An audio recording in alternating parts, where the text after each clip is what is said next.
Travis Scott. Travis Scott is one of the most influential, cultural impact worthy, and psychedelic trap artists of the 2010s.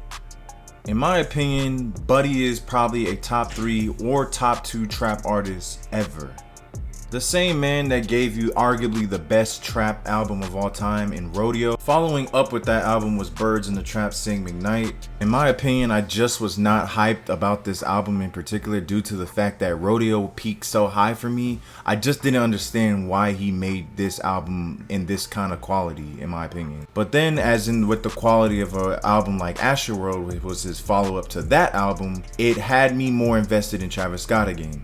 And then coming off of the tragic Astroworld Festival, I was gonna see where was this gonna take Travis Scott's discography in particular. And my condolences to all of those who have lost their lives in the Astroworld Festival. My condolences. Due to those tragedies, we also had to push back this up-and-coming album, Utopia. Fans were so excited, so hyped for this album. This album was even hyped back even years ago. And since we all finally have arrived to Utopia, let's take a look and see what Travis Scott is trying to cook here. The first track, Hyena, I thought it was a pretty good opener. Decent opener in my opinion, especially compared to some of the other openers that he has in his discography. One thing I noticed about Travis Scott, even though he doesn't get that much credit for his lyrical ability, I just feel like Buddy is just very competent in that department, and he did just that on this opener track. Track number 2, I have Thank God. So basically in this track, Travis Scott enters in with the most casual tone of basically what's going on and thanking God for breathing and being grateful, right? But once that timestamp turns 1 minute and 40 seconds, production kicks up, production switches, and the beat is just amazing. Basically reflecting on things that happened in the past. In my opinion, with the beat switch, it just complements it very well. And then we get to Modern Jam, otherwise known as a Kanye song. First off, the song sounds like it is a beat off of Kanye West's Yeezus. It sounds so identical that Kanye could literally pop up out of nowhere and I'll be just fine with it because it sounds like something he made. Then I have to tax for a terrible bar that I'm looking at right now. I like a bi girl on a bicycle, then I bought a car, now she feel entitled. My dick so hard, poking like the Eiffel. Like, what did he say? Then Tizo Touchdown with his vocal inflections is trying to help the song, but it just sounds so reminiscent of Kanye that it's so identical. Like, that's my problem with this song. It's literally copy and paste. Moving on to the next track, My Eyes is a very strong track. The instrumental starts off spacey and dreamy. He even mentioned the bar going to heaven. That's basically what this track sounds like. Scott is just literally just driving by so casually, and then he passes, I don't know, Sampha for like 1 second. I don't know about y'all, but I feel like Sampha had one of the most irrelevant, disappointing feature that I've ever heard him on. I mean, like, Buddy literally just came in and just said 2 sentences and that was it. That's it? Like, literally that's it. But at the timestamp of 2 minutes and 15 seconds, the beat starts to kick up again with something more fast-paced, more momentum. Lyrically, I think he did just as solid as what he did in the intro track, but I feel like this one was a little bit better performance. Next, we get God's Country. God's Country is basically a song with children in the background loop singing la la la, and also it's just a slower momentum song. Travis Scott lets up on his average lyrical ability and focus more sonically on this track as well. Definitely a psychedelic footprint on this track by Travis Scott. Basically also, he's just flexing. Like, he's just flexing on this beat, I ain't gonna lie. And then on Sirens, what do you know? We get another Kanye song. First off, the instrumental sounds like something off of, again, Kanye's Yeezus. The beat also sounds like something's being hunted, something's being sought out. And also, if I could add, lyrically, Travis Scott even sounds like Kanye at times. And then basically we get a snippet at the end with Drake and another woman saying, "Is this Utopia? But this is your hotel room." That's what she asks, at least. And I know you guys heard that sound of like Elmo being tossed around at Mach 5. Like maybe it's just me.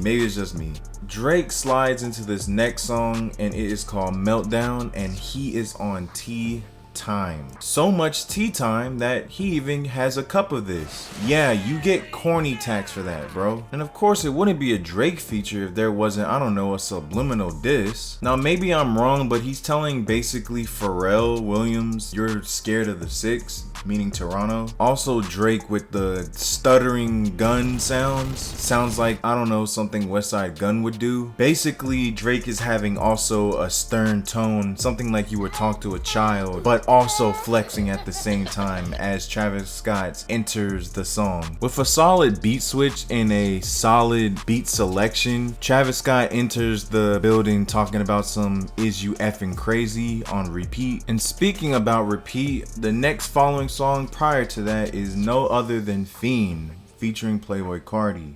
The song is complimented for Playboi Carti in a rage beat fashion. Now me personally, I'm not the huge Playboi Carti fan, but if he stays in the lane that he has done on this track called Fiend, I really have no problem with it. Sonically, the momentum is there with Travis Scott and Playboi Carti saying the same word over and over, Fiend. But honestly, with these two rappers, they can't really do anything wrong, especially sonically, right? But you know who can go wrong on this song? Someone by the name of Sheck West. In my humble opinion, Sheck West had the worst verse on this whole entire album and is not even close. The man was so garbage, he'd even get a feature credit. If you literally go type in Fiend on any platform that you listen music on, he doesn't even get titled. He's not even in the title. But in a more depth analysis, Sheck West sounds like Future, fat, and he also sounds like he has a gallon of water in his mouth. Sheck West, in my opinion, single-handedly destroyed the momentum of the song due to his bare bone and trash lyricists. And if that was gonna be the focus, why not just put Carti in that time slot? He made the momentum the way it is and he complements it, so why not put him in that window? I think if you're gonna not have anyone lyrical in that performance right there, just put him in and it would just been just fine. I would completely understand. You know how bad you have to be of a rapper if Playboi Carti is just saying one word and he still had the better feature than you? Anyways, just moving on to the next track, which is Del Resto Echoes featuring Beyonce. First things first, Travis Scott took a James Harden step back. The reason why is because Beyonce was just so dominant on this track. From the front end to the back end, she was just dominant the whole entire way and did not let up at all. The next track I know is probably one of my favorite tracks. What made me like this song in particular was the flow. I like the flow. I like the second verse of the flow as well. I like the beat. I feel like the beat really complemented his flow perfectly. Lyrically, Travis Scott is just sharing with us his late night endeavors, you know, at the 2 a.m.s, the 5 a.m.s, and he's just basically just showing off his riz with 20 different women, stating confusion, basically saying he's talking to so much girls that he doesn't even know, is this you, is it her, and basically just being intoxicated by drugs. Another song that I liked or felt like it was interesting was Utopia Twins featuring Rob 49 and 21 Savage. Off the bat, Travis Scott has one of the best hooks I believe on this whole entire album. The production is definitely banging on this one as well. And in my apologies, Rob 49, I did not know he would sound like NBA Youngboy. He sound like he fit just like a glove on this track. But Rob 49, I believe that, in my opinion, I wanted to hear more from him because he sounds so well and he matched the beat and the tempo of the beat that I wanted to hear more from him. Onward to 21 Savage's feature, I was feeling it and I wasn't feeling it, and here's why. Again, for the momentum and the tempo that is set for the beat, 21 Savage needed a little bit more energy, and he's just too monotone for a song like this, in my opinion. Was his rapping bad? No, but there was a couple corny bars I could choose from, but this main one really irked my nerve. Amazon Prime, give me 2 days, I bet he drop. I don't know about y'all, but bro, that's corny. Embarrassing. Come on, bro, that is corny. That's corny, bro. I have more respect for him as a feature man, and when you say things like this, it makes me just think like, bro, come on, like you're better than this. Moving on to Travis Scott's verse, it's really nothing to be talked about. I feel like Travis Scott did his thing. He matched the tempo, he matched the energy, what's going on, and lyrically he was sound. He was really good.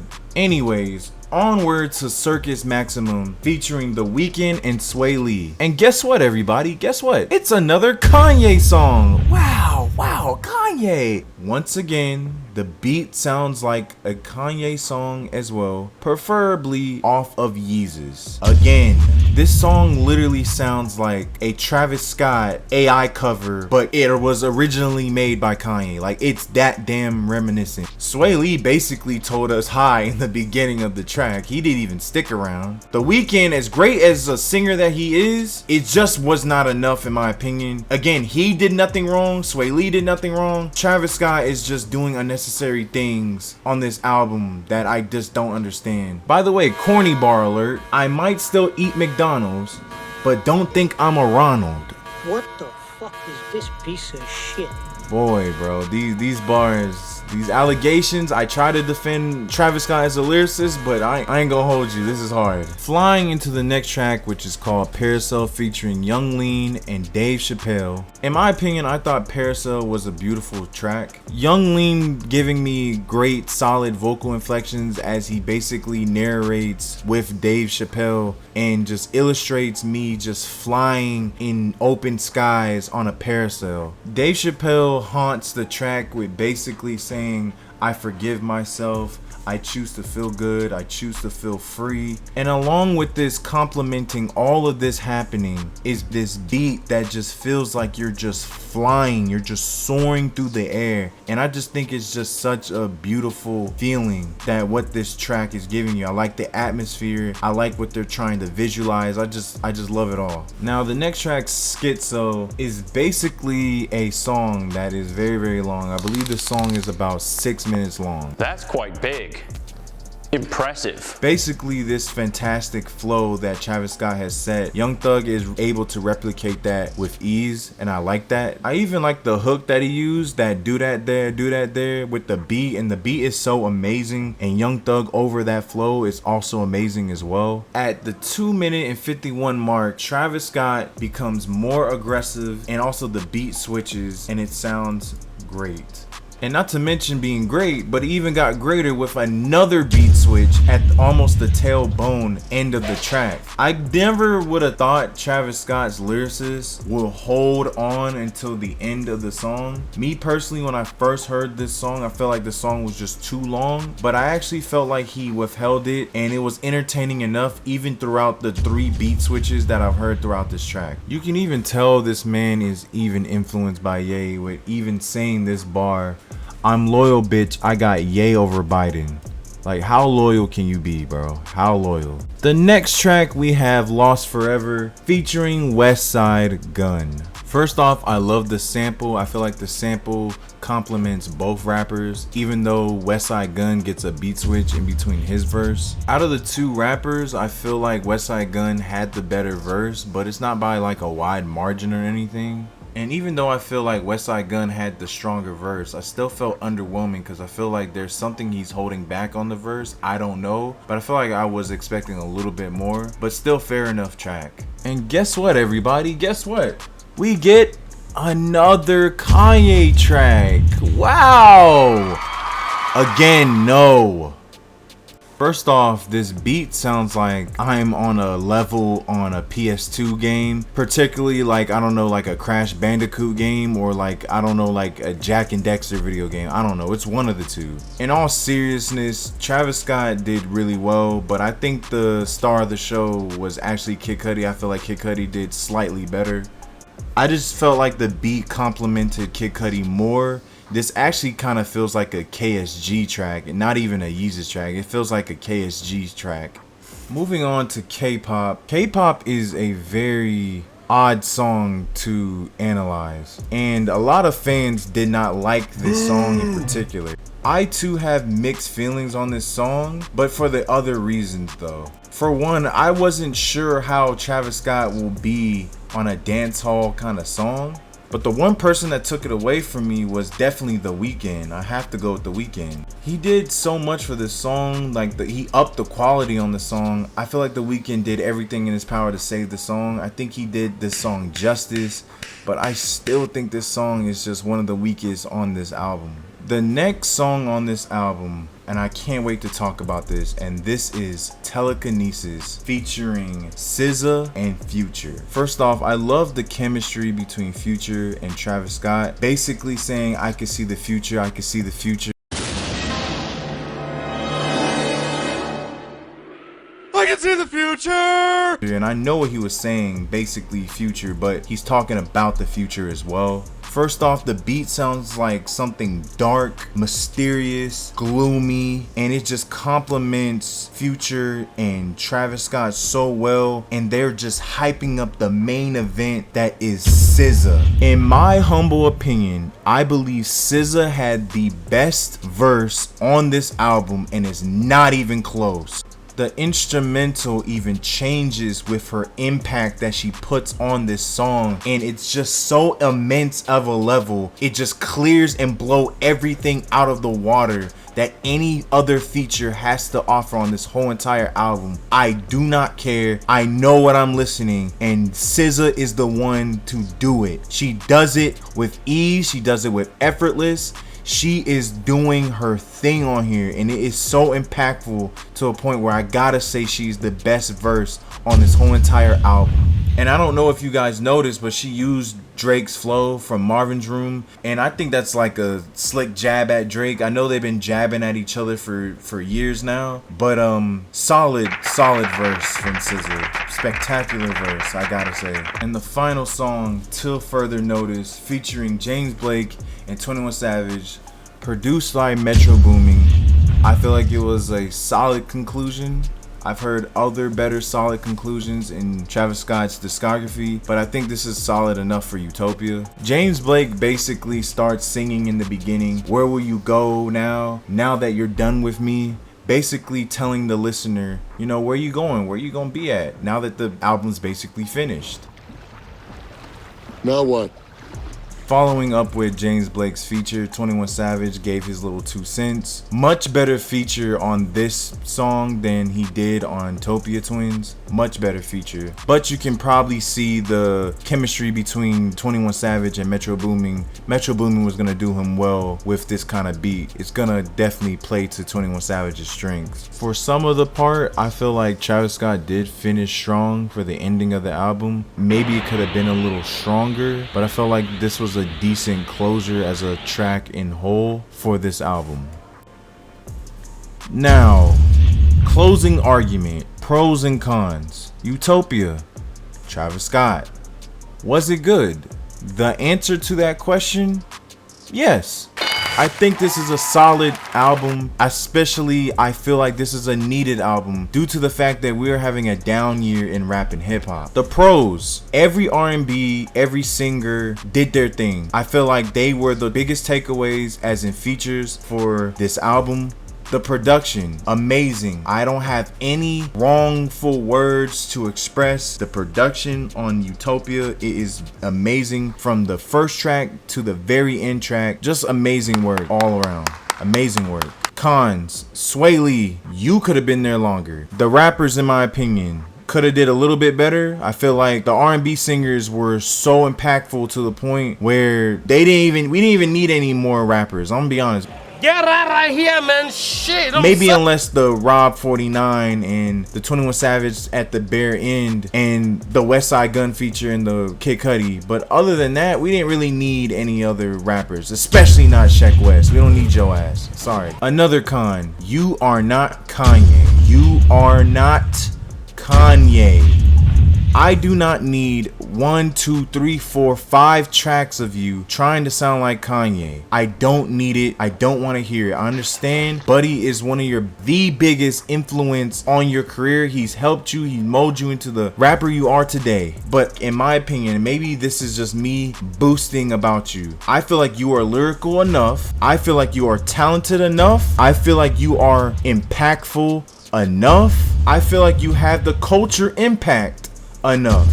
You are even influential enough. And as far as trap, along with Future and Young Thug, you to me are a top 3 trap artists of all time. Lyrically, you ain't even that bad, honestly. When you want to be, you can be one of the best lyricists of those 3 guys, in my opinion. And I know you have the skill to possess your own lane, your own body of work. You have been revolutionary in that lane. I just don't need to hear that kind of sound from you, bro. Also, another con, just a lot of corny bars. A lot of corny bars, but that's minor stuff, but still a lot of corny bars. So the final verdict, the final score, the final judgment for Travis Scott's Utopia, I'm gonna give it a 7 out of 10. I believe this is one of the best rap albums of this year. We having a down year, people. We're having a down year in rap. I feel like last year was a better year than this year. But y'all let me know how y'all feel about Travis Scott's Utopia. Is it a 10 for you? 9, 8, 7, 6, 5, 4, 3, 2, 1, yada yada. You get it, right? You get it. Also, check out my daily shorts. I always do challenges. Some of y'all, it's just my opinion. Some of y'all be getting really crazy in the comments. But hey, it's just my opinion. I love each and every one of you. K Spiffy, peace, be safe, God bless you.